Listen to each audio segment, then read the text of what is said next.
Hey, what's going on, everybody? Jägermeister here, back with another video, and today we're going to be talking about the Garrison. So, in my first video, I know I had the music really loud. Hopefully in this video, the music is much quieter. I turned the music way down, even though it's playing. Anyway, I hope it's quieter for you guys.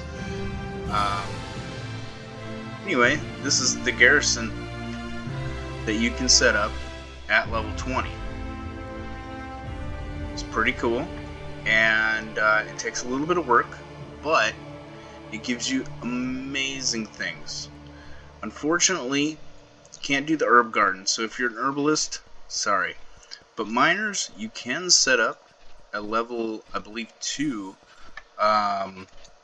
excavation, essentially mining shaft.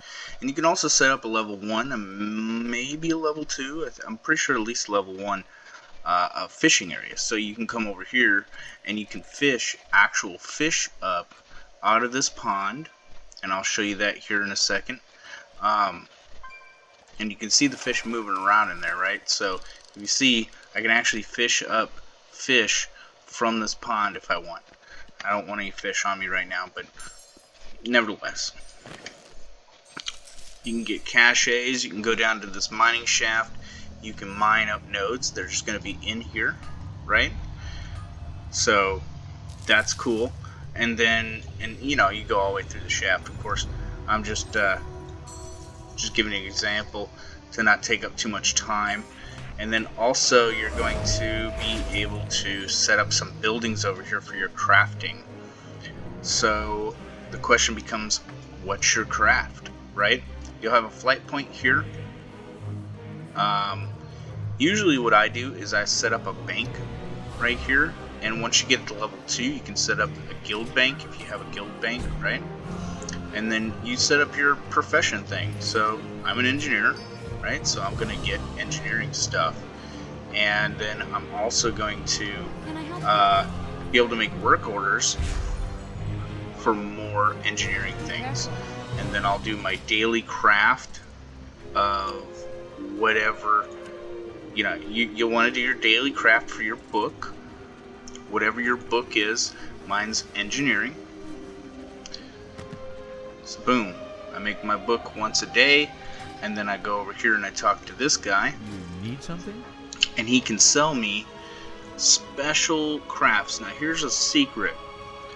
Secret for today is that this plan right here and this plan right here, every profession is going to have one of these epic plans and one of these rare plans. They just re-added these to the game. These were not originally in the game. And then once you make those, you'll be able to make whatever the item is to craft, right? This is going to take some time, but essentially this is a way to make gold on the auction house, right? So if I go to look at my engineering and I go down to in the wrong thing. Let's go Drainar. I go to, maybe I wasn't, no, my bad. This thing.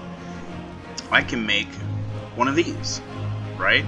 I bought the plan for the object down here, where I learned it through that guy, and then I make one of these, and then I just add that item to the list. And you can also make it for a lower level tune. Now, keep in mind, doing this is trash right now. I would highly suggest you do not mess with this. Unless you're trying to make it easier to sell as a transmog, then you're going to want to use Relic of the Past 1. Because that essentially allows it to where anybody 15 level 15 or higher can buy the item. That's usually what I do, is I'll throw a Relic of the Past 1 in there. You can make those in other ways. Usually it's a different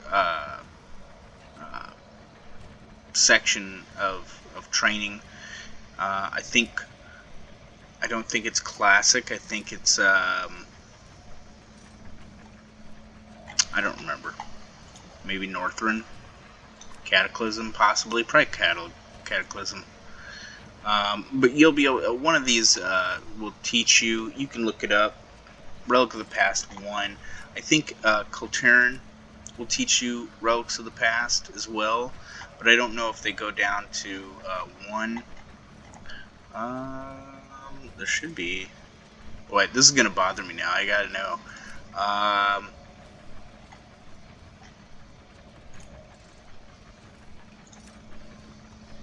Huh. I know it's not Shadowlands. Anyway, you just learn Relics of the Past. There's a way to make them. Maybe my engineer is the one that can't make them, and then I make them with another character. It's been a while since I've messed around with it, so I just stockpiled a bunch of them. They may have even been removed from the game. I don't know. But nevertheless, making these items, you're going to need a ton of true iron ore, a ton of flowblight, and a ton of gear socket pieces. Now, keep in mind, if you're making the blue ones, you need Blood of Sargeras. Blood of Sargeras is much harder to come by. Much harder to come by than this stuff. And I think Blood of Sargeras is even soulbound. No, it's not. Okay, so I take that back. This stuff, if you have a farming character, just go to... Safe travels. And you need this stuff for like a bunch of different ones. But you go to Tanaan Jungle, it's the only place, another secret. Tanaan Jungle is the only place to get Fellblight. You can't get it anywhere else. And so, if you want a good farm to do, Tanaan Jungle is a really good farm for Fellblight. And you can almost set your own prices on this stuff because people don't farm this stuff. But essentially, if you have a farmer and he's got mining and herbalism, it's a great way to do it. You can also set your garrison up, and this is something we're going to talk about here in another video, is about setting up your garrison. What is your plan with your garrison?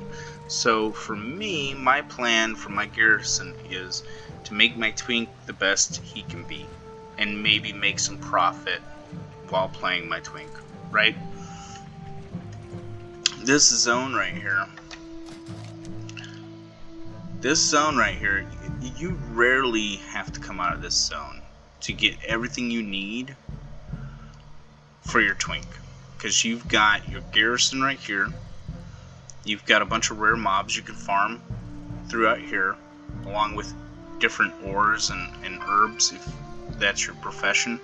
And then you also have this dungeon right here, Shadow Moon Burial Grounds. Now, I am not a big fan of this dungeon, mainly because of the style and the characters in it, but a little secret, which you probably already know if you've done this at least once really, but a handful of times, you might notice this, that this dungeon, if you look at the map,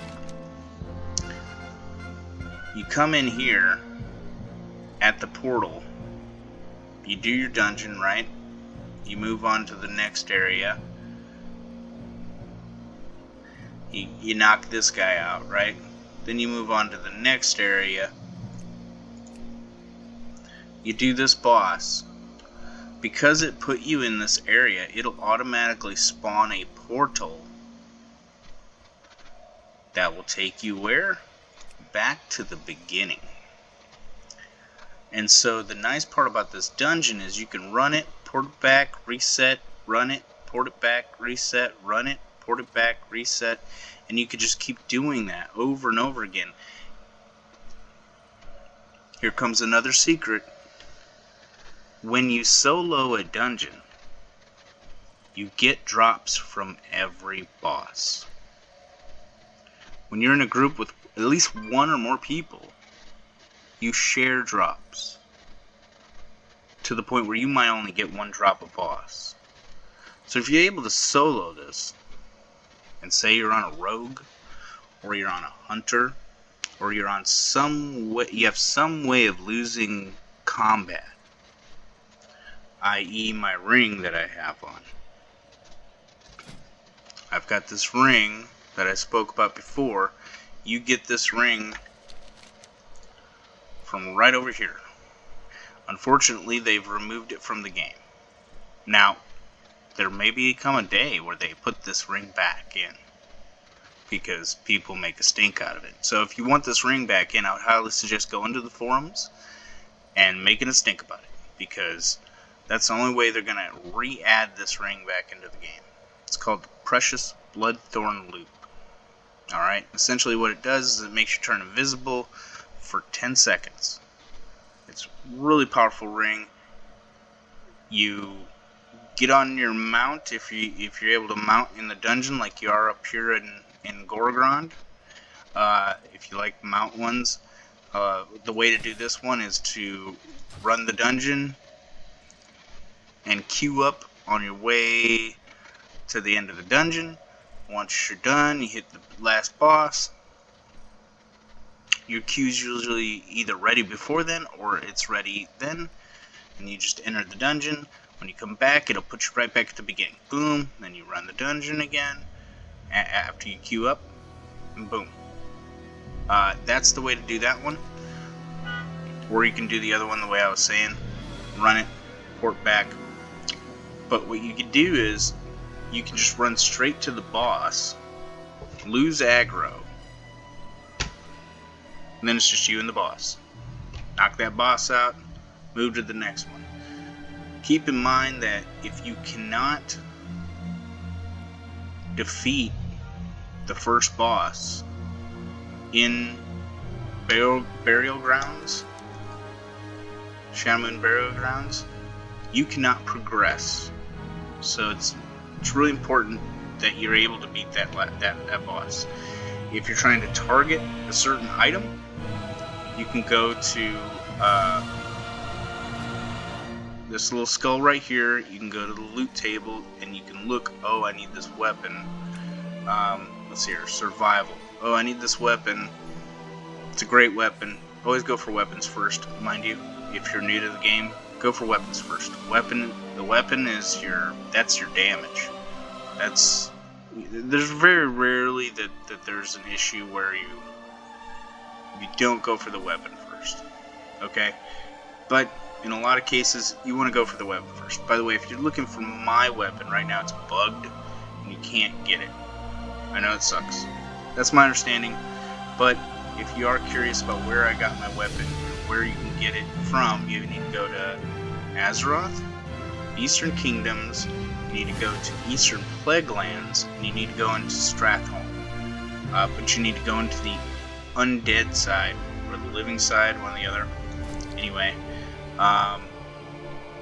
the drops from here, I don't know if they'll show this weapon dropping, but essentially this Death Charger from the last boss, Baron Rivendare, that guy drops this weapon, and it's for some reason not in the loot table, which is really weird. Maybe, oh right, because it's a warrior weapon. See, this is what I was showing last time. It's not always in the loot table. Boom, there it is.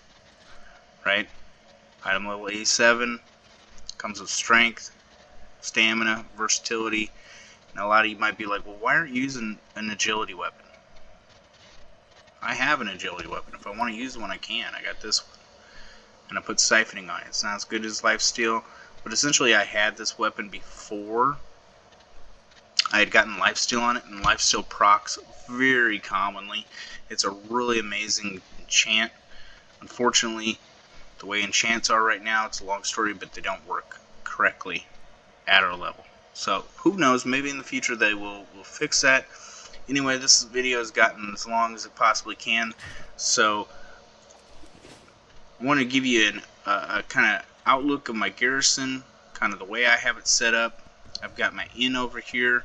I've got my this is a work in progress. I don't know if this will stay, and then I've got my main building up there, and I get my resources there. We're gonna go into a little bit more detail next video about this stuff. You guys have a wonderful day.